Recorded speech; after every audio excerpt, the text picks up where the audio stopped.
Kaldheim is shaping up to be a crazy set full of evil shenanigans.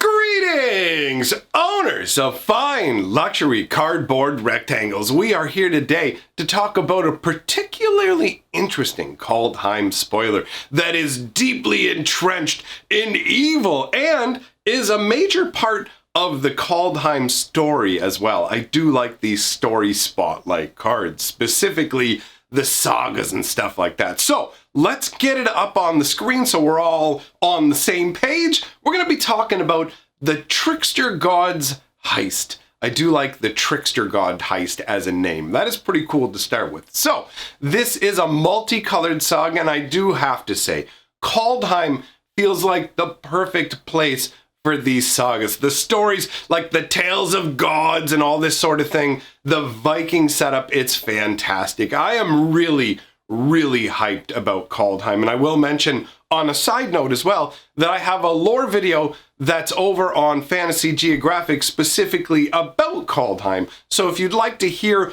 a little bit behind what's going on with the Phyrexians and Kaya and all that sort of thing, then go ahead and check that out. Now, the Trickster God's Heist is 1 black, 1 blue, and 2 for an enchantment saga that basically the first turn, how these work is when you put it onto the battlefield, you do the first step, and then each successive turn you're going to do the next step, right? So the first turn you put it out, you may exchange control of 2 target creatures. So right there, this is already going to be evil. People don't particularly like it when you take their permanents, and the fact that this is black-blue, there's a lot of weird little like janky creatures in those colors that you can put out and just be like, oh look, I already got to take advantage of their ability. This is just like a Garbo 1/1 now. Have fun with that. And you can literally take their best creature and give them your worst creature. So that's going to lead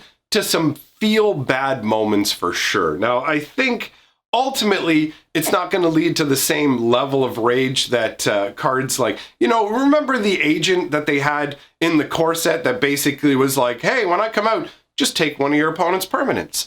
That guy caused a lot of frustration, and noticeably so. They didn't even remember to put non-land on it. People don't like it when you take their permanents. I know, I don't like it. The people who take stuff, I just want to borrow that. I just want you to share it with me. At least this is equivalent exchange, right? This is a concept that's been around in Magic for a considerable amount of time. The whole, like, it's 1 for 1. As long as it's a creature, we each do the swap, we're all good. So you've got that as the first ability, but that's not the only trade you're going to do. The crazy thing is the exchanging of creatures happens immediately. Like, you put this saga out and you immediately get to swap creatures. So your opponent doesn't even have any opportunity to prepare for this. However, if they do have a way to, like, let's say, sacrifice the creature that you target or destroy your creature that you target, then the exchange doesn't take place. Because for an exchange to fully complete, both sides have to be available before the trade is made, right? So in response to one of these sort of things, if either of the targets gets removed, the exchange doesn't happen. And in most cases, you're probably just going to want to mess with your opponent's creature, get it out of there, and not have to deal with the swap. But then you move on to the second step, which is you may exchange control of 2 target non-basic, non-creature permanents that share a card type.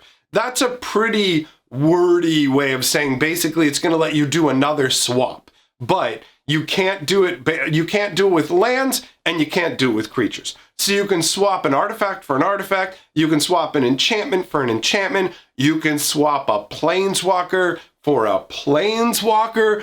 There is a lot you can get with this. In all honesty, for just 4 mana, this card feels like it completely can flip the game around, where it's basically like, here's my worst guy, I'm going to take your best guy. Now, what's your next best permanent that's not a creature? I'm actually going to take that too. And you can just put like throwaway garbage permanents into your deck that like give you an ability when they first come out. Like, I'm going to play the golden egg or something like that. And it just lets you draw a card, or you can sack it for life. So you put it out, let you draw a card. You're already like, okay, it's replaced itself. Here, I have a stupid golden egg. I'm going to take that amazing artifact you have over there. So the trades are going to be pretty unfair. Now, admittedly, the second trade, your opponent's going to have more time to get ready for, because you're going to have to wait until your next turn before you do that exchange. But either way, this is one card that's going to let you steal two of your opponent's permanents. Because my perspective is that unless you're playing in a draft, this card is going to be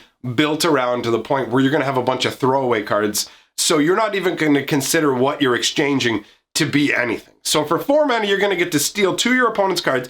And then on top of it, at the end of it, the third ability is target player loses 3 life and you gain 3 life. So no matter what, you're just coming out ahead on this deal. Even if you don't do any swaps, you're still going to bump up by 3, your opponent down by 3. That's a 6-point life swing on top of theoretically taking their best creature and then also either their best artifact, their best planeswalker, or their best enchantment.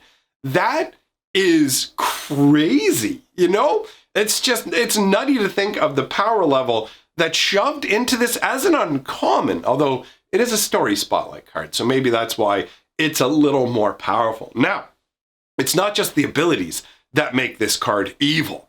It's also the artwork that makes this card evil, because it explains the story to a degree of what's going on. Now, we've seen some of the story spotlight cards out of order. We know this is going to lead to a grand rising of zombie berserker undead, which is absolutely insane.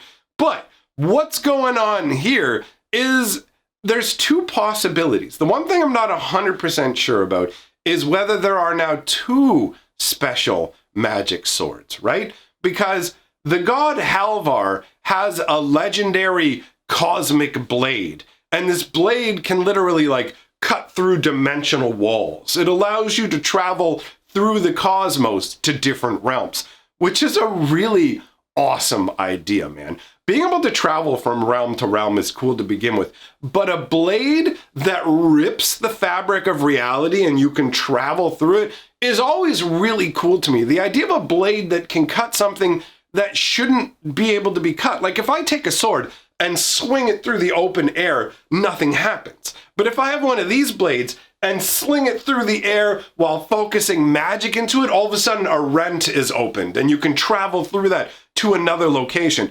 That is epic flavor, right? These blades are made out of tyrite, which is basically god stuff. It is what the cosmic beasts are made of. So to make a weapon like this, you need the body of a cosmic beast. You need their essence that can be forged by, well, I guess probably the only one who's capable of doing it is the legendary Call. He is the one who forged this sword for Halvar. So in the artwork, what it looks like to me is that you have Tybalt, okay? Now Tybalt is pretending to be a god on Kaldheim. We saw that yesterday. If you haven't seen yesterday's video where we talk about Tybalt masquerading as the god of lies, you might want to check that out. So Tybalt is masquerading as the god of lies. That's who's up in the top frame. So up at the top, you have Tybalt as the god of lies, or the trickster god, on one side. And you have the Call, the forger who made the legendary blade, on the other side. And you can see he's holding it up above his head, right? And then in the next image below it, we have, and this is my favorite part of the artwork because of the way it like ties into the second ability.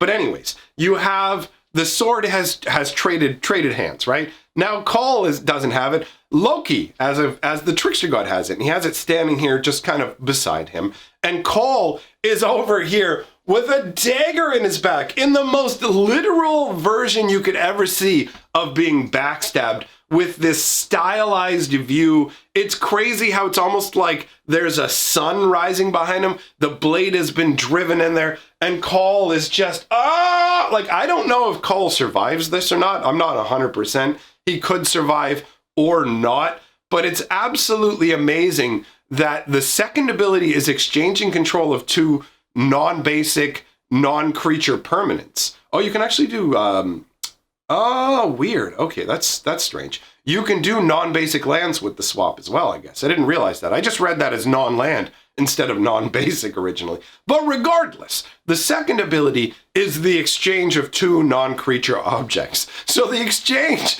is Tybalt as the Fate God getting the sword and going, here's your artifact, dagger in the back. Like, that's amazing, because that's really underlying the concept of the card too, where the trade is supposed to be incredibly unfavorable. And what's more unfavorable than trading a mystical god sword for a dagger in the back? The flavor on that is awesome. And by the way, I have to mention as well that I love that the world tree is snaking around this showing. It's all happening like under the vision of the world tree, because there's a god of the world tree, right? In the top, you've got them kind of cradled together, but then it like sinuously curves off in either direction and effectively creates three little separate frames without automatically having like a normal divisory line, which is really neat. So you have each of the stages broken up, but it's done in a way that feels very organic and enjoyable.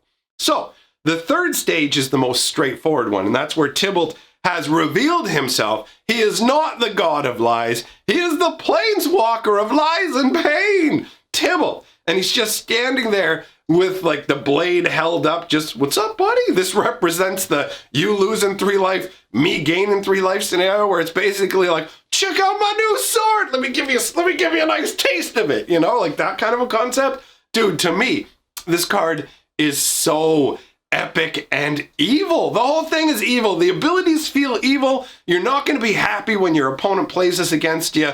And the artwork just depicts, come on, Tybalt, man. Tybalt, in my mind, Tybalt went from being like a meh, whatever, wave him away kind of threat planeswalker to like, oh yeah, dude, way to establish yourself as an actual proper villain now. That's amazing. This is the kind of level of stuff Tybalt should have been doing in the first place. And I suspect Tybalt is the one who paid Kaya all those different, all the money that came from the different planes from the story we talked about yesterday. So again, that story is over on the Fantasy Geographic channel. So if you want to check that lore out, I will put a link up on the screen for you. So thanks for coming by, my friends. All the awesomest people in the world are scrolling by on the screen right now because my patrons are my favorite people. Goodbye. See you next time.